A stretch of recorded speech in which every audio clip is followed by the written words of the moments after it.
All right, welcome everyone to today's Pursuant webinar. If you have any questions about today's presentation, or if you have any issues connecting or you have to jump off early, you can enter your questions using the Q&A box down below.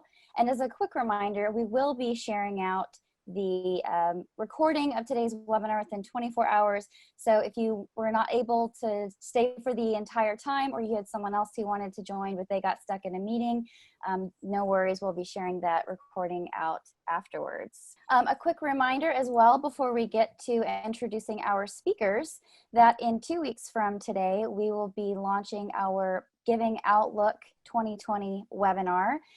This is one of our most attended webinars of the year, so I highly encourage that you go ahead and register for that if you are not already. In that webinar, we will be looking at some of the last year's trends in fundraising and comparing them to what we're facing this year, especially with things being so kind of unprecedented and unknown. And so we highly encourage you to attend that and come ready to ask questions. Okay, without further ado, I'm thrilled to introduce today's presenters. The voice you're hearing today is my name. I am Leah Davenport, and I serve as the Senior Marketing Manager here at Pursuant. That's my photo over there on the far right. We're also joined today by Reggie Rivers, who is President of the Gala Team, and also Ryan Carpenter, who is our Resident Director of Market Solutions and oversees everything to do with Pursuant Giving DNA, which we'll be getting a preview of later in the webinar. Reggie, why don't you introduce yourself? Well, thank you, Leah. Well, it's a pleasure to be here. My name is Reggie Rivers, as Leah said, and I'm glad, Leah, that you pointed out which of the three of us you were, just so everybody knew that. But if you want to go to the next slide, Leah. So I am the president of the virtual Gala team, and so we've been doing fundraising, live in-person fundraising for the past 7 years, and recently moved into the virtual space. I'm a former Denver Broncos running back. I played 6 seasons with the Denver Broncos back in the 1990s. As a team, we've conducted more than 500 benefit auctioneers, and my role today will be talking about the how of virtual galas. How is it that you actually organize and plan and execute a virtual gala successfully? And Ryan, why don't you share a little bit about yourself? Sure, Leah, thanks. Excited to be here today. Very excited to be here with Reggie, who is an expert on this new trending, I guess, channel of engagement for nonprofits to use. I am here to talk about the who of virtual events. And a little about my background at Pursuant. I oversee our Giving DNA customer success. Giving DNA is a fundraising intelligence platform that our clients use to gain donor insights on their donor file, and I help them by aligning those insights with strategy and execution on communications. I've also led a number of donor advancement programs for nonprofits like Feeding America, Wounded Warrior Project, Year Up, really focusing on bridging the gap from general fund to major with sophisticated mid-level programs. And again, I hope to provide some insight into the who of virtual galas. Who do you want there? Who's important? Who gave after the event? So thanks again for letting me join, Leah. Yeah, thank you. Glad to have you, Ryan. All right, so getting into our agenda today, Ryan, what are we going to be discussing? Yeah, absolutely. So we're all here. Many of us are here due to the effect of COVID-19, and we're all grappling and working towards, new ways to communicate with our constituents. So we want to touch upon that. And then really the heart of the webinar today will be talking about virtual events and the advantages of the events, how to put them on, recommended practices, and how to form it if you're just getting started for the first time. We also want to talk about leveraging data, because just like your in-person galas or events where you are doing research to understand who to invite and who is important, it's equally as important, if not more so, to do so with these virtual events that you're looking to put on. And really, we want to wrap it all up by putting it into practice. It's always important for us here at Pursuant to make sure our attendees leave with some simple next steps that they can take to get going tomorrow. And we'll close out with some additional resources that are available to you from Reggie and the Gala team, as well as Pursuant, should you be interested, as well as taking Q&A. So let's just address the big, huge elephant in the room. COVID has disrupted lives and livelihoods. And, you know, many nonprofits, you're on the front lines. Missions have been activated, though, like never before. We've seen great work come out in the last 4 or 5 months. But that activation and that change, we've also seen an altered way to fundraise. It doesn't mean we stop, but there are different ways. And we're going to talk about that today with virtual events. So I would say, while the future's uncertain, we know we're going to get past this, everybody. But we do need to be prepared and positioned for longer term shifts in donor behavior that do come about from this crisis. And really what I mean by that is understanding who your donors are, what they need, and how to remain connected with them. And so what are some of the challenges that, if you could just back up, Leah, that'd be great. No worries about that, Ryan. Nope. So there's challenges, right? We've all felt challenges, gosh. And here at Pursuant, we've talked with a lot of our clients. I've worked with many of them that have major gifts practices. And a big thing that sticks out is the inability to meet face-to-face. We're going to talk about the alternative today with these virtual events, because they can be meaningful. And we've seen signs of that already, but you are unable to meet face-to-face. Pillar events and galas have been canceled. For many of you, these are large, important fundraising opportunities. So we really have to, think about different ways to continue to spread our message about our mission and also raise money so we can continue with our mission. I'm sure many of you, look, we already run lean in the nonprofit space, right? We have to be good stewards of our donors' contributions, and that means putting the majority of our revenue towards programs. So we're running lean as a development or advancement staff as it is, but now that we've had this pandemic impact us in our organizations, we see staff and fundraising in departments that are going to work towards program and other things. So you're even less staffed up in a critical time to fundraise and message to your constituency. And it's not one-sided. Really, our donors are focused elsewhere. I think as an individual myself, I have less focus for some of the causes that I are most concerned about and support, and I'm sure many of you are, and all of our donors are.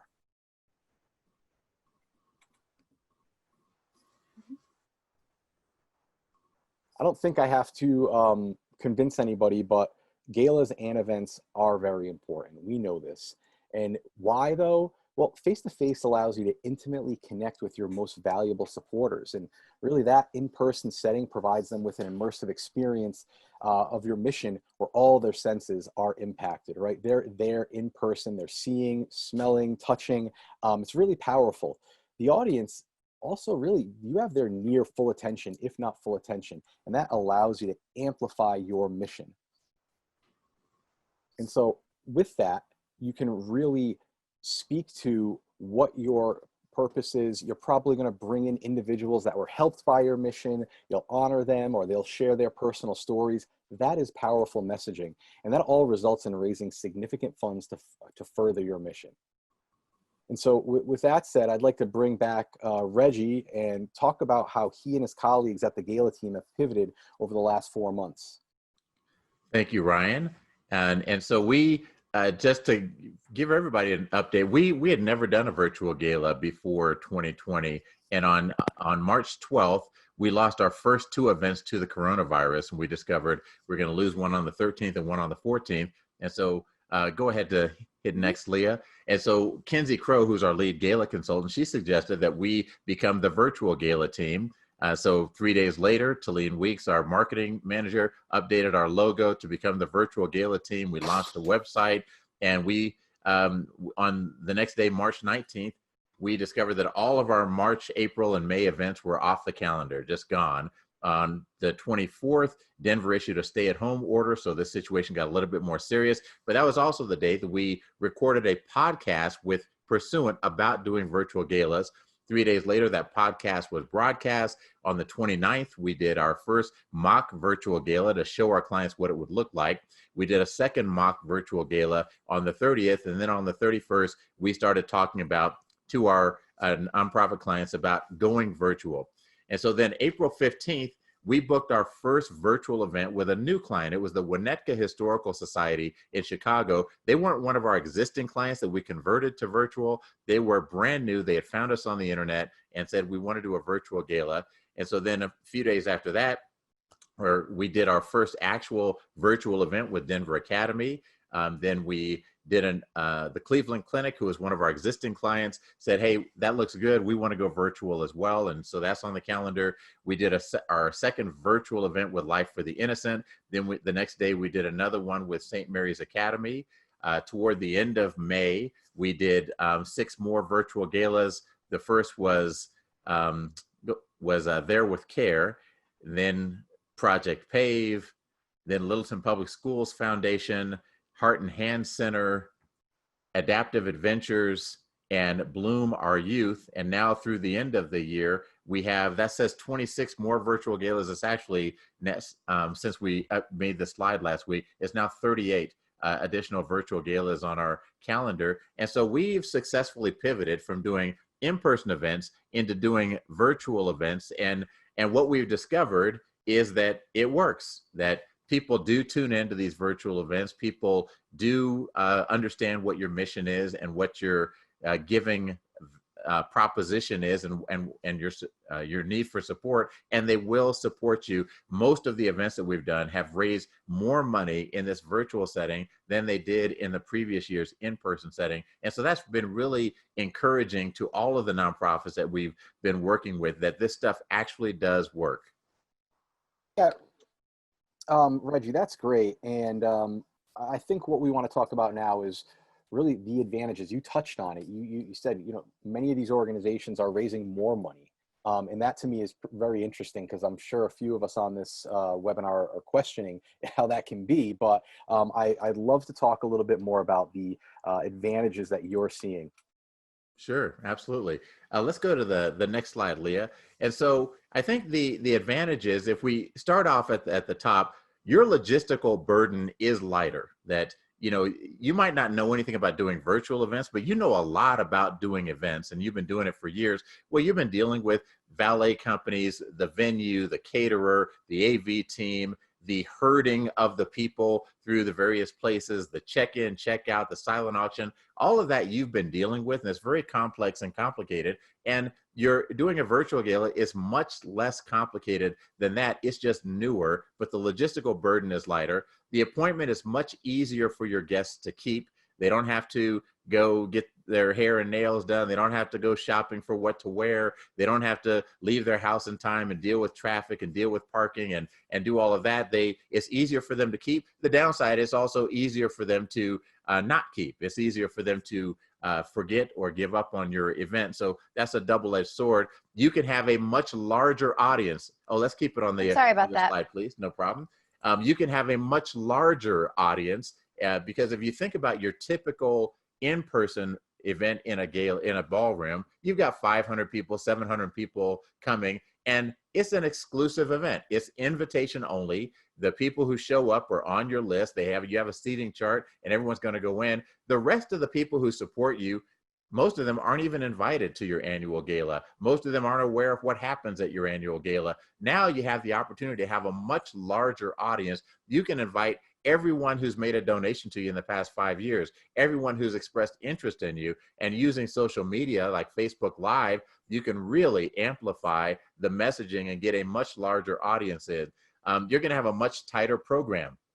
One of the things you don't want to do is take your in-person event and just say, well, let's just squeeze it down into this virtual setting, because it doesn't really work like that. You got to look at the virtual opportunity as its own thing. And if you think about the amount of dead time that you have in a live in-person event, that you've got a cocktail hour that's going, and now you need to move this herd of people out of the cocktail area into the main ballroom. Well, it takes 20 to 30 minutes to move all those people. You've got to make announcements, you've got to have chimes going, you've got to use the lights, you've got to encourage all of them to move into the ballroom. And then once they're in, you've got to get them to sit down. Well, from a programming perspective, that's all dead time. You've built it in because you know you need that time, but it's all dead time in terms of your messaging and your program. Then once they're seated, you get your program started, and you've got to pause and let the servers serve all the food, put all the plates down, and give people time to eat. That's additional dead time. And so you just, with a virtual gala, all of that dead time that's in your in-person event goes away, and you have a much tighter, much more focused program that just gets to the meat of it very quickly. The experience with your guests is much more intimate. These are people who are joining from their homes. They are inside their intimate space, inside their home. And unlike watching a normal TV show, this is an interactive experience. So you're interacting with them in this intimate space. They're also wearing the most intimate clothing. And I don't mean that from a romantic perspective. I mean from the perspective of, this is what I look like. These are the sweats that I wear. This is the face that I have. This is the scrunchie that I have. When I'm home by myself and I'm not doing anything, this is me being me, totally relaxed.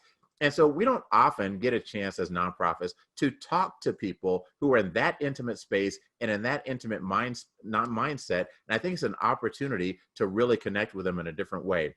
The mobile bidding company that you'll be working with, they're going to give you the opportunity to send text messages to your guests.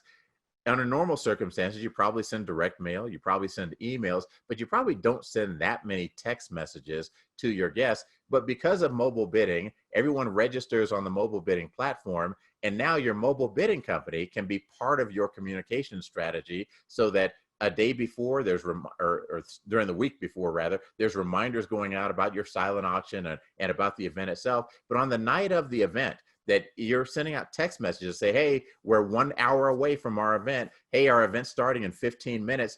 And those are text messages. And so it doesn't matter what they're doing. They're in their homes, they're doing things. You have a way to get their attention and bring that attention back to your event very effectively.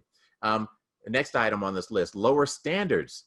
The standards that people are going to judge you on are much lower, and it's easier to impress them. You know, think about your live in-person event. You've got to impress them with the food. You've got to impress them with the decorations. You've got to impress them with the entertainment. You've got to impress them with a program that you put together. You've got to impress them with a venue that you've got. You know, there's so many ways that you've got to impress guests who come in. But in a virtual setting, what we've discovered is that guests just don't want it to look like a typical Zoom call that they're on for work every day. And that's an easy hurdle to get over. There are some simple things you can do to make it look a lot better than that, and more interactive and more engaging than that. And they're super impressed by it. And that helps with your fundraising. Next thing, you don't need to raise as much to make a profit.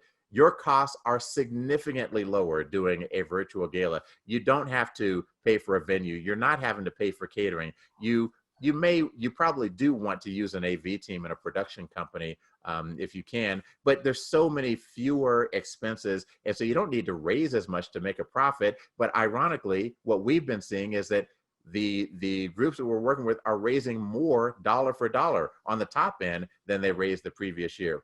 And it's finally, we get to the bottom of this list. You're going to recognize people by name rather than by number, which is an interesting little shift. That in a typical ballroom setting, you're doing a paddle raiser and you're reading off numbers, number 524, number 681, number 732. And the people are raising those paddles. And so their peers are seeing them and seeing their faces, and the ones who know them know them. But in a virtual setting, it's much more about you're recognizing people by name. It's now, hey, Jim and Jane Smith, thank you so much for your $10,000 gift. Mark and Maria Garcia, thank you so much for your donation. And the power of those names and the leadership that comes from those names and the modeling of the giving that's coming through those names is really powerful. And then the final thing on this list is that you have a recording to repurpose. You're under normal circumstances, when you do your live event, the people who attended that live event, that's who saw the live event. Nobody watches your live event afterward. Now you've got a recording. You are putting together a virtual event, and you can repurpose this onto your website, onto social media, and spread the word much more broadly to more of your audience. Hey, Reggie, I appreciate all of this. This is super. I'm glad we have a recording because you just gave so much important information and all the advantages that people can have by putting on a virtual event. One that I'm really curious about because, yes, I'm the data guy and I like to understand who my people are, who I'm inviting, who's attending. With a larger audience, are you seeing the message and who your clients are speaking to change? And what I mean by that is, look, if it's larger, you're probably inviting more lower sum donors that you hadn't to these in-person galas. Now that we have more people, are you speaking down to that donor, or are you still staying on target with your most meaningful donors that you would typically invite to in-person galas in the past? Yeah, I think that's an important question, Ryan. And it's, you want to keep your message aimed at your target donors, that other people who are coming in, they're still going to benefit from hearing this, and they're not even going to necessarily notice that it's not aimed at them. But you want to make sure that your communication is aimed at your ideal donor, and you have that persona pretty clear in your mind. Like, what is the dollar amount that your ideal donor is going to donate? What information does your ideal donor want to hear about? What programs is your ideal donor interested in? And you want to make sure that your whole program is aimed at that ideal donor. And you don't want to, I know that it's tempting to say, hey, well, we have a much larger audience, so we want to make sure that everyone, whether they're giving $10,000 or $10, feels like this event is for them, and we're catering it specifically to their needs. I don't think that's a wise approach. I think if your ideal donor is somebody who's going to give like 1,000 or 2,500, then I think you want to keep your messaging aimed at them, and then invite people who are going to give less than that to team up to help achieve that. So, one person giving $1,000 is great. 2 people giving $500 is still $1,000. 10 people giving $100 is still $1,000. 20 people giving $50 is still $1,000. And so you can have that target of, we're trying to raise in $1,000 increments, and try to get your audience to team up to become part of that solution. Great. Thanks, Reggie. You bet. Thank you. All right, are you ready to move on? Yes, ma'am. Wonderful. Sure. All right. Well, let's talk more about communicating your message and making it meaningful. And in that, I mean articulating the need and being specific on how the donor can help. Is there anything that you can talk to with regards to that, having put on, a number of these virtual events in the past few months, Reggie? Yes, Ryan. I think this is the most critical piece of the puzzle, is that when you're going to do a virtual gala, a lot of times people think, well, how do we make it entertaining? How do we add networking into it? How do we do some of the things that we used to do in our live in-person event? How do we make that happen? And I think that that's much less important in a virtual setting. It's really about your mission, that people are trapped in their homes. Everybody understands that COVID-19 is happening, and they know that you're putting on a virtual event, not because this was your first choice. This is your lifeboat. This is the cruise ship has sunk. You're now in this lifeboat, this virtual lifeboat. And what they want to know is, what is it that you're doing? What's the work that you're doing? Tell me about it. Remind me why your event is so important. And what's the impact that you're having on the constituency that you serve? Who are these kids? Who are these people? Who are the patients? What is it that you're doing? And then how can we help? And I think that we sometimes can get too far ahead of ourselves when we're trying to think, well, our virtual gala has to accomplish all of these things that our live event used to do. I don't think that's true. Your virtual event, most importantly, has to effectively communicate what is your mission and what is your need for support and how can people get involved. And I think if you focus on those things, you will raise the money that you need to raise. I love that. And for me, this goes across all channels, not just the virtual event you're putting on. We need to ask, right? Present your mission, present the impact that you've had and you can continue to have, but make sure we're asking, we're being prominent with that ask. There is a need for support. In many cases, for those attending, it's greater than it's ever been before. So let's make that a prominent point. They are attending, they are donors or potential donors. They understand that we need their support. So let's make sure we ask. Great. And that's a great point to piggyback on that. I had a situation a couple of years ago. I was walking into a 7-Eleven and I saw a guy who I thought was homeless sitting there. And I thought, when I come out, I'm going to give him a couple of bucks if he asks me for it. So when I got my change, I got a couple of dollars and I walk out and I kind of looked over toward him, but he wasn't looking at me and he didn't ask. And so I kind of walked by and got in my car. And I could have just gone over and given him the $2, but I didn't want to be presumptuous. It's like, to me, it'd be rude to go over and hand him $2. And he's like, what do you do? I'm just on my lunch break. I'm working construction down the street. Right. It's to presume that he's homeless, to presume that he wants this support. And so, but I said, if he asks me, I'll give it to him. And I think as nonprofit fundraisers, we have to remember that our guests walk in the door, they tune into your virtual gala expecting that you're going to ask them for support, and they're ready for that. And if you don't ask them, then they're like, whoa, I guess you don't need support. If I assume that you would ask me if you need it, if you're not asking, you must not need it. It's a great point, Reggie. I completely agree. And I think just like providing clarity and specificity in your ask, you really need to include specificity in your promotion of the event. This is definitely a newer channel, although with each passing day, I think all of our constituents are becoming more accustomed to doing things virtually. But communicating through this pandemic has pushed business and nonprofits really forward 10 years, I would say. Many people have remarked that. What are some of these recommendations, or what have you seen for creating and promoting virtual galas and other events?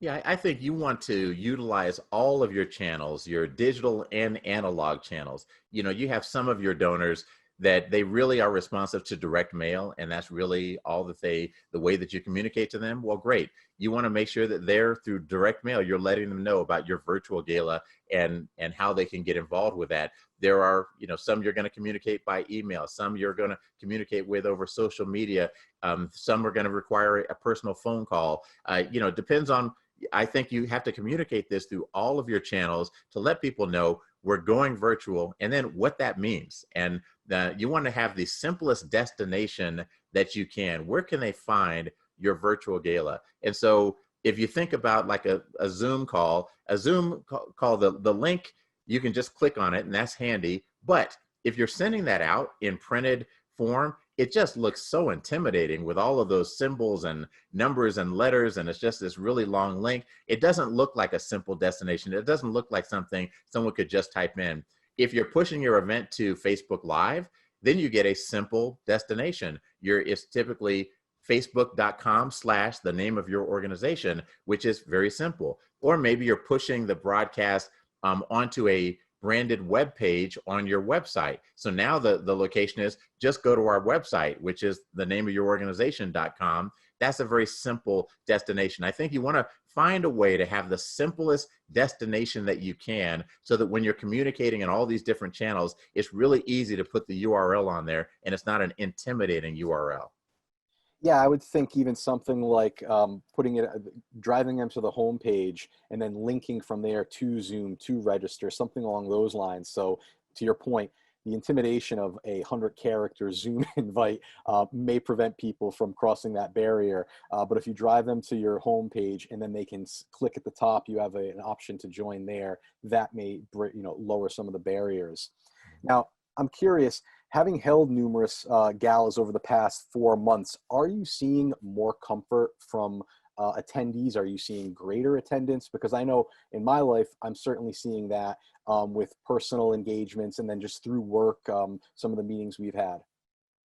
Yeah, I think the comfort level is definitely going up. You said earlier that people are getting used to Zoom and it's kind of moved the business, virtual business forward about 10 years. And I think that's true. Everybody is familiar now. It's not so foreign and everybody feels comfortable joining in on a Zoom call. As far as attendance goes, I think that we kind of have to wait and see. We're still early in this, and the spring events had the advantage that this was sprung on them, that they had very little notice. They had 3 weeks to pivot to virtual. They already had all their tickets sold. They already had their sponsorships sold. They already had the dates scheduled and the appointment with their donors. And so, in that sense, they had it easy. The fall events and the spring of 2020-21 events, I think they have a much different challenge where their tickets aren't sold. Should they sell tickets? Should they charge admission? Their sponsorships aren't sold yet. How are they going to activate their sponsors in this new environment? What will their attendance be like if the economy is opened back up and they're trying to do a virtual gala on a Saturday night? Can a virtual gala compete with the restaurants and bars and other things that people might choose to do after they've been cooped up? Or does a virtual gala maybe compete better on a different night of the week? And so I think that it's questions like that that nonprofits have to be thinking about in terms of how do we get the attendance that we want at our virtual gala. No, that's great, and I appreciate it. And really, we've only been doing this for a few months. You are the person to be speaking to about that. But again, it's been about 4 months' time, and there has been success, but we don't have all the answers yet. Right. So with that, we've covered some of the why and general suggestions, but what are some of the best practices, or should I say best recommendations, that you would have for attendees today? And I wanted to make sure I said recommendations because you are very adamant that, look, we need a little bit more time to provide a best practice. Right. And, I think that best practices, we're going to come up with those for virtual galas. And I think it's going to take this fall season and probably next spring season to really get a handle on what are the best practices. But right now we have some best recommendations based on what we've seen and what we can recommend. So let's hit that next button. So the first thing is you want to be really clear about roles and responsibilities, that figure out all the things that need to be done for your virtual gala, assign those roles, define those responsibilities, and then move forward with that. And we're going to share with you a link to download a roles and responsibilities one sheet that will help you.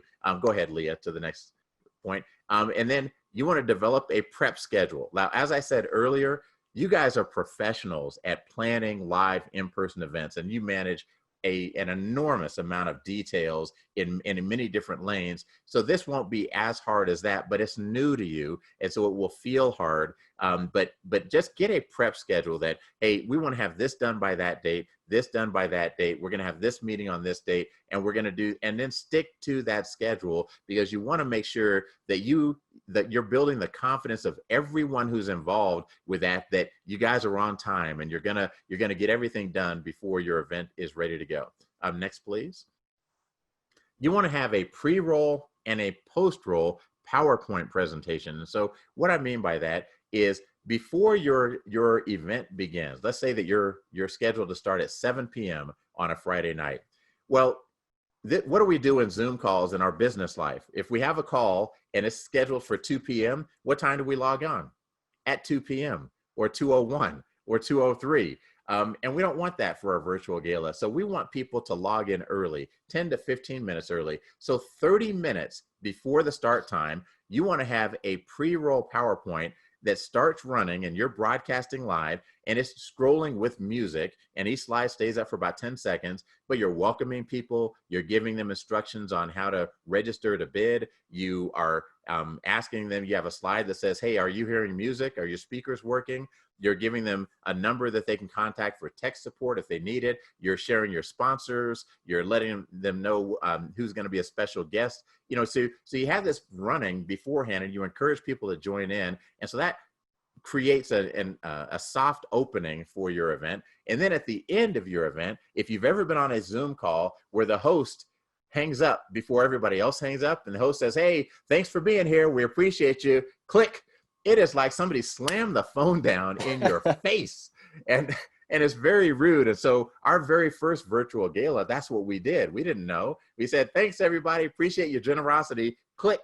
And we immediately said, that's terrible. So we want to go from your event into a post-roll PowerPoint that has a scrolling PowerPoint with music playing and a slide that comes up that says, thank you for attending. Another slide, here's how you check out. Another slide, here's how you'll pick up any items that you might have won. Another slide, thank you again to our sponsors. And so that you run that for like 5 to 7 minutes after your event, so you have a soft landing and you're not hanging up in people's faces. Next, Leah. Be careful about copyrighted music on Facebook Live. Facebook Live will shut you down instantly. We've had this happen 3 times to us. And one of the times was we had 2 young men. This was Littleton Public Schools Foundation. We had 2 students who played the song Imagine by John Lennon.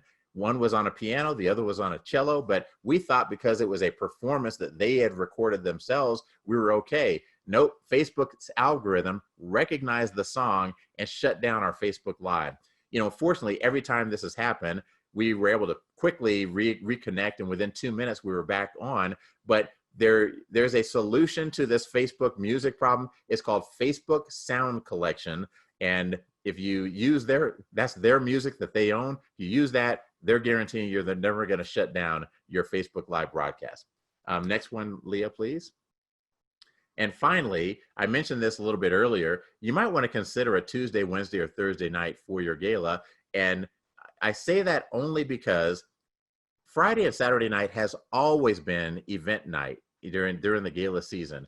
It's the night that you get dressed up. It's the night you get a babysitter. It's the night you go out and you have a good time, and you don't have to get up the next day. Well, with a virtual gala, you're not getting dressed. You're not getting a babysitter. You're not going out. You're not staying out late. You're not doing all of these things. And a virtual gala might compete better against the things that people would normally do on a Tuesday, Wednesday, or Thursday than it will compete against the things that people do on a Friday or Saturday outside of their houses as the economy opens back up. And so I think it's just, we don't know yet whether this is a best practice, but it's a best recommendation that you should look at a Tuesday, Wednesday, or Thursday night and see if it might be a good fit. I love this next slide here, Reggie. So for everybody that's our more practical, operations-driven attendees, I would raise my hand as that as well. I would love for you to talk a little bit about the roster. You talked about staffing responsibilities, and I do love how we have a link here where people can download it. It's something that they can walk away from today's webinar with. But if you could shed a little light on what are these roles and what's the importance for them?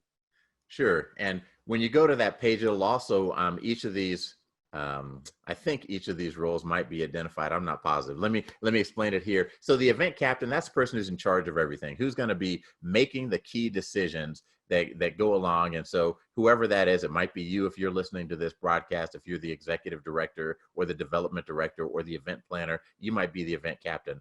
The host / auctioneer, that's just the person who's going to be the MC, make all the transitions that need to be made in the program and help raise the money. The credible leader is the person who's going to speak on behalf of the nonprofit. And we came up with this name, the credible leader, because at first it was like, we need somebody to be the cheerleader for the organization, but this cheerleader needs to have instant credibility.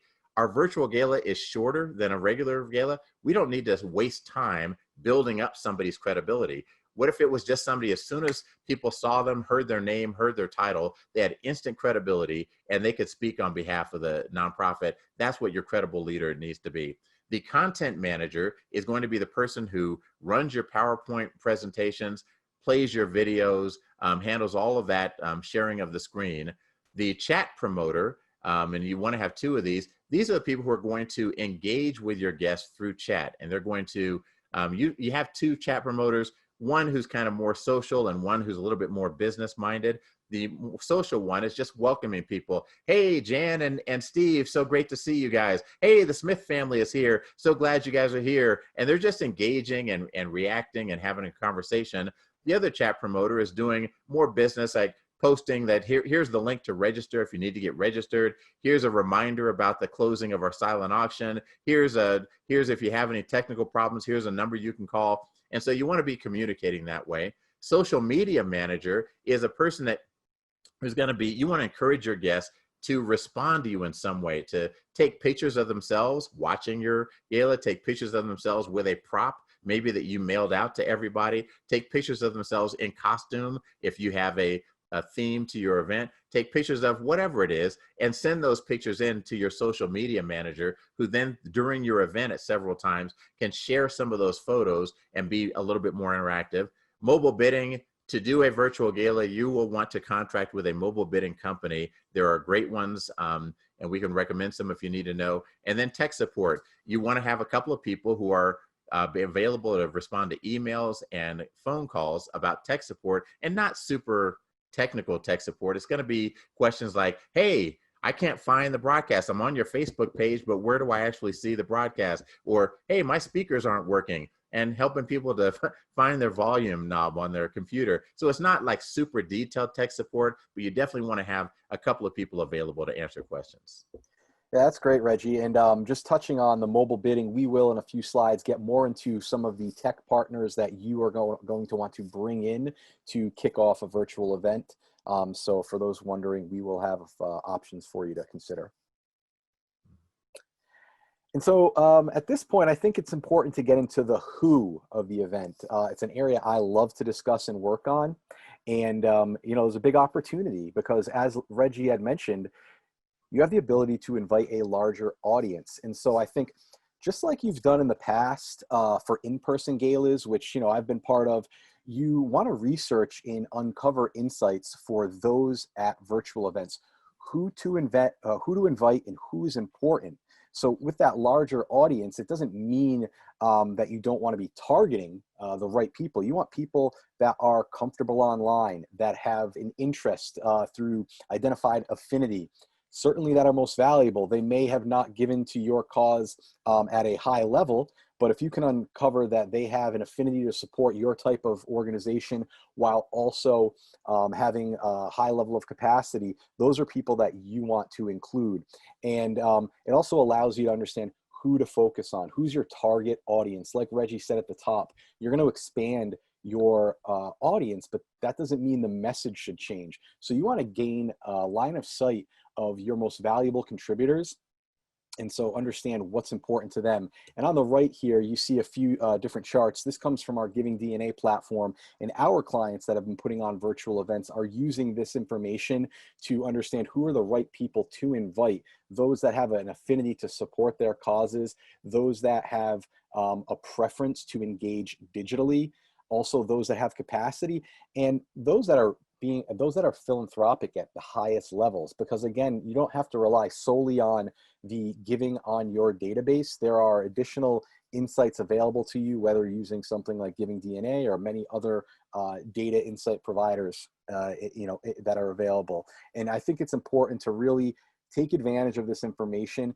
so you are inviting the largest, most inclined audience to attend your coming event. And here's where it's really fun, because it's also important to understand who attended, who supported. You want to know who's new. And since your virtual event can include more participants, there's likely going to be more new donors that you'll want to understand the value and affinity towards your organization. You'll also want to uncover which channels they'd prefer to engage through in effort to receive a second gift. Like I had said before, we have clients using the Giving DNA platform to identify who's comfortable online, who's going to be able to log into a Zoom meeting. Well, when these people attend and they make a gift, we all know it's critical to capture that second gift because so many people fall off after the first one. And to do so, understand what's the best way to communicate with them going forward. It may be mail, it may be over the phone, it may be digital, but that's something you really want to understand in an effort to retain as many as possible.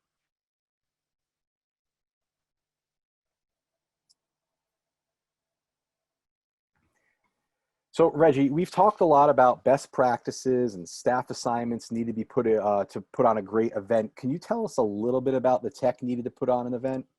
Sure.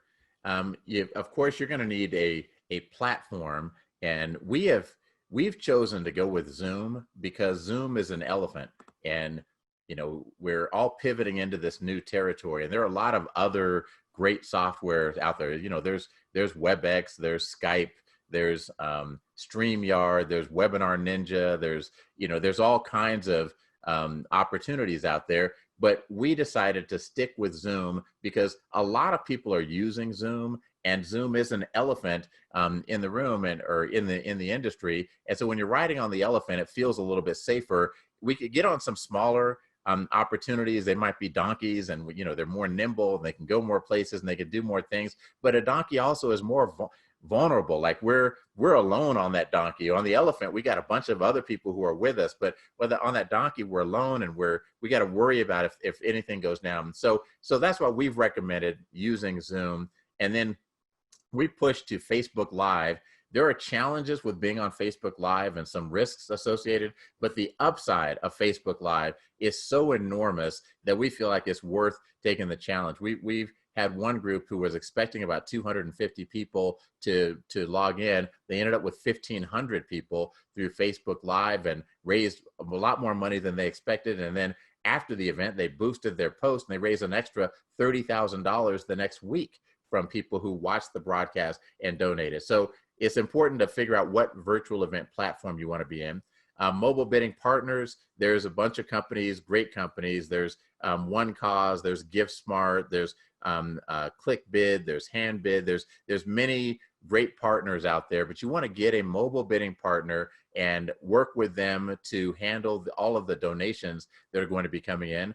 And then Ryan, I'll let you talk about the donor insights, but I have, for years, we've been talking with our clients about really getting dialed in on who you're inviting.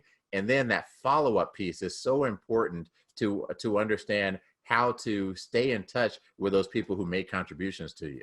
Yeah, I think it's really critical to understand who has attended and who has made a gift, because again, as I said moments ago, obtaining the second gift is really the hardest challenge. Once you begin to receive gift 2 and 3, the LTV of the long-term value of these individuals is going to be significantly higher. And so today, it's not only Giving DNA, I mean, that's our preference because it's our platform, but you have other options to understand the channel preference to engage with individuals. You want to make sure that you're able to communicate with them again in a place that they are going to respond. And that response could be a reply or it could be a gift for support. So while historically understanding people's wealth was kind of where we relied upon knowing value, we now have the ability to understand not only wealth, but we can look at giving. Where are people supporting? That's important too. Are you a priority for this individual based on where they like to give? And now I think the latest thing is what we're able to provide is channel preference. There's a proliferation of digital preferences. However, people are still driven through the mail. It's important to understand what's the channel that you're going to get these people to have the greatest likelihood to engage through. Yeah. So, all right, I think it's time that we kind of put a bow on this, Reggie, and I'd love for you to talk a little bit about the resources you and the Gala team have put together to help organizations get started and put together a virtual event. Sure. Let's go to the next slide, please, Leah. And so we've created a step-by-step guide to conducting a virtual gala at home. And in it, we go over the sections are the roles and responsibilities, prep schedule, contingency planning, virtual gala content, platform, tips for presenters, and communication strategy. And basically, we had a lot of organizations that were contacting us saying, hey, can you help us do a virtual gala? And we were in the thick of the storm. We're like a ship that was going across a choppy channel, and we knew how to pilot our ship across that and deal with the wind and the waves. We didn't have a way to simply export that to other people and say, hey, here's a guide, go and do it. So we created that, and it's available now on our website at virtualgalateam.com. Great, Reggie, thanks. And Lee, if you could just move to the next slide, they'll be able to see where they can, yeah, there's the link there. Sure. Yep, and so you can take a look at that, and if you use the promo code PURSUANT, it'll give you a 10% discount on the current price of that. But we think that this is a step-by-step comprehensive solution for groups who have resources and are a little bit technical savvy and feel comfortable that if you just give us a set of instructions, we can go out and do it ourselves. And so that's what this is.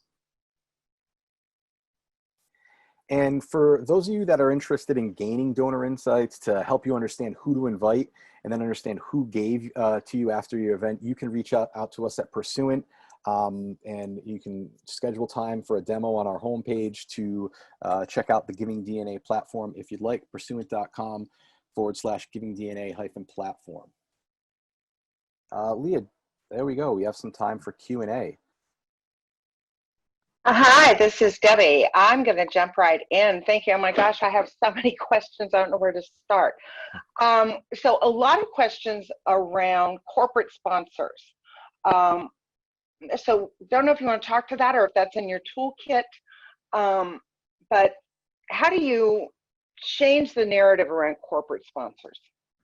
That is a good question, and I have to confess up front that I don't have good answers for that. It's That's kind of fine. outside of our lane. I do think that the corporations that we've seen so far in the events, they are still committed to the organizations that they were, for the reasons that they were committed. And so I think maybe you have to have some conversations around what is it that they would expect. The upside is that you're doing a virtual gala is much more data, produces much more data than an analog gala does. In a ballroom, if you're saying, hey, everyone's gonna, your logo is going to be in a program, and 500 people are going to get that program, and 500 people are going to see the slide, and 500 people are going to hear your name when we call it out. Versus digital, you're now going to have some analytics to say, this is how many people tuned in, this is how many people viewed, this is how many times we sent it out, and so I think from a sponsor perspective, there may be a better opportunity to make the case for that support, but I apologize, I don't have great ideas about sponsor activations. No, actually, that's great, and it just prompted something for me that I have a great worksheet on Beyond the Logo that really can help talk to impressions versus, logo on the cover.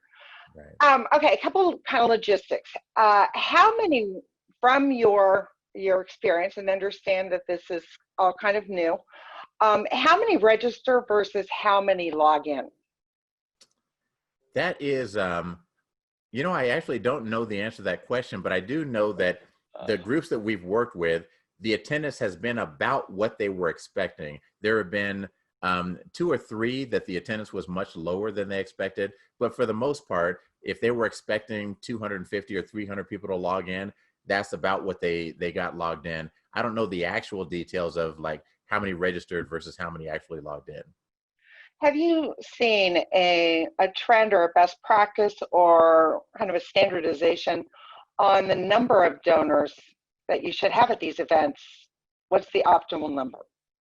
I don't know that. I can tell you that you want to do your standard development work before these galas. That it's the events that have gone well are the events where the development team just went out and did their work. They made the phone calls. They talked to their biggest donors and made sure that they were going to attend and made sure that they were going to make a contribution during the event. And that role modeling helped to build the momentum that brought in more and more gifts. In terms of the actual number of donors, I don't have those statistics from the nonprofits, but we've done.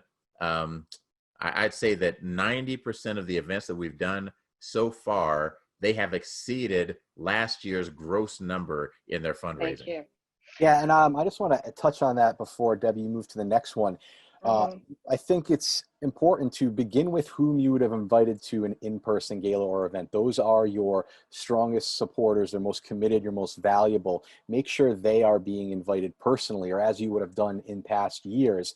Now from there, you have the opportunity to expand out. You can invite more people that potentially, they've probably given a lower sum, but they may have potential to support at a greater level. And I think that's where the understanding of who's at that next level that you want to include to join this, because while you're still going to speak to those key people that would have attended your in-person gala event, you want to bring in other ones. You want to invite the right other ones to attend as well. And that really all, the size is relative to your organization, really. I'm sure we have people on here with a few thousand folks in their database and then others with millions. So I think it's all relative, but begin with whom you would have invited to your in-person gala and then work down from there.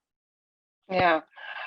And then there's been several questions about, we don't want the typical work Zoom meeting. So how do you keep it exciting? What's kind of the average length of an event?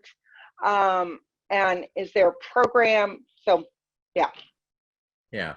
Well, I think that ideally what we're recommending is your whole event should be 30 to 45 minutes in length. That's from your official start time, say 7 o'clock until 7:45. And as I was answering that, I forgot the first part of your question. how do you keep it exciting, Oh, energized? right. So 30 to 45 minutes. You know, Yes. another question while you're on this is, do you sell tickets? Do you not sell tickets? What's the answer? What's your Oh, opinion on that one? let's take the keeping it exciting first. And so, as I Okay. said earlier, you don't want it to look like a typical Zoom call at work. And so, a typical Zoom call, you have the Brady Bunch screen and everybody's faces are showing. You don't want that. And so, if you put it into a webinar format, that's one step better than that, because now you really control who can share their cameras and who can share their microphone. And even a step even better than that is when you push it into Facebook Live, now you really control what appears on the screen, and it's much more like a TV broadcast. And I think that improves your engagement when it doesn't look like a Zoom call. And I think other things that help is to have PowerPoint slides, to have videos, to bring people onto the stage to talk, and then have them go off the stage when they're not visible. I think all of those things just add to the engagement and the changing of the media that helps to keep people involved. And then as far as selling tickets, this again, I think we have a best recommendation. Maybe this time next year we'll have a best practice. In the spring, all of those events had already sold their tickets. And so it was kind of a moot point. Do we sell the tickets or not? Well, they're already sold. We're really just reaching out to say, hey, do you want a refund or do you want to just donate the money? Which most people just donated the money. Now the fall events in spring 2021, it's like, do we sell tickets? Our recommendation is that you don't sell tickets, that you aim for as big an audience as you can possibly get, because that will bring in more opportunity and more giving. But that's a recommendation. And I don't, one of the questions is, how much would you charge for a ticket? Like there might be an argument for charging $25 for a ticket just so people have skin in the game so they keep the appointment. And it's like, okay, that's true. But at $25, if you had 40 people give 20 sign up, that's $1,000. If you're able to get one donor to donate $1,000, you've now replaced the revenue of 40 ticket sales. I think it might be more important to get more people there to get more of those $1,000 increments than it is to get people to make that commitment on the front end. Great. I think we have time for one more question, Debbie, before we close things So there's out. been, okay, I'm going to talk fast, Ryan. There's, well, let me just say, all of you that have questions that weren't answered, we will get back to you and make sure all of your questions are answered. So there's several questions about should you have some people in person? It's kind of the same on creating that type of event. So you want to talk a little bit about that? You know, having a stage, I think you talked How some many about people are typically, in these events? You had mentioned the leader. I'm assuming they're the speaker. But is there a recommendation for how many people are appearing on screen? Is it just staff, or do you have people that you would have typically honored in past galas? What's that kind of look like? Yeah, it's not a ton of people. I think you have your host / auctioneer, you have your credible leader, you might have your social media manager, and there might be two credible leaders. It might be executive director and a board member, and they speak at different times. But it's 4 or 5 people who are going to appear on camera, and I now forgot I forgot Debbie's question.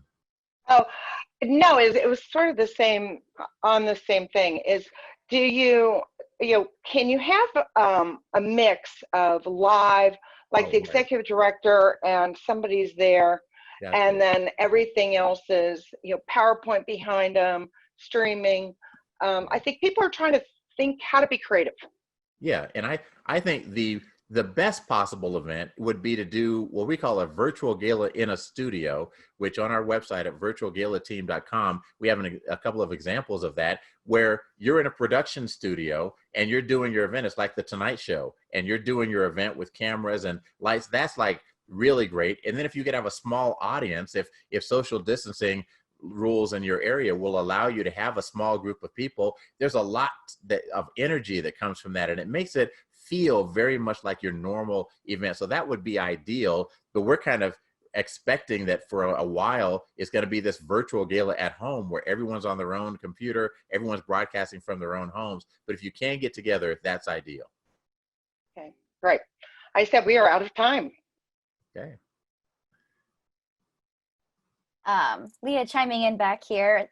Reggie, Ryan, you did an amazing job. Thank you so much for taking some time out of your day to put this presentation on for our attendees. And Debbie, thank you so much for moderating the Q&A.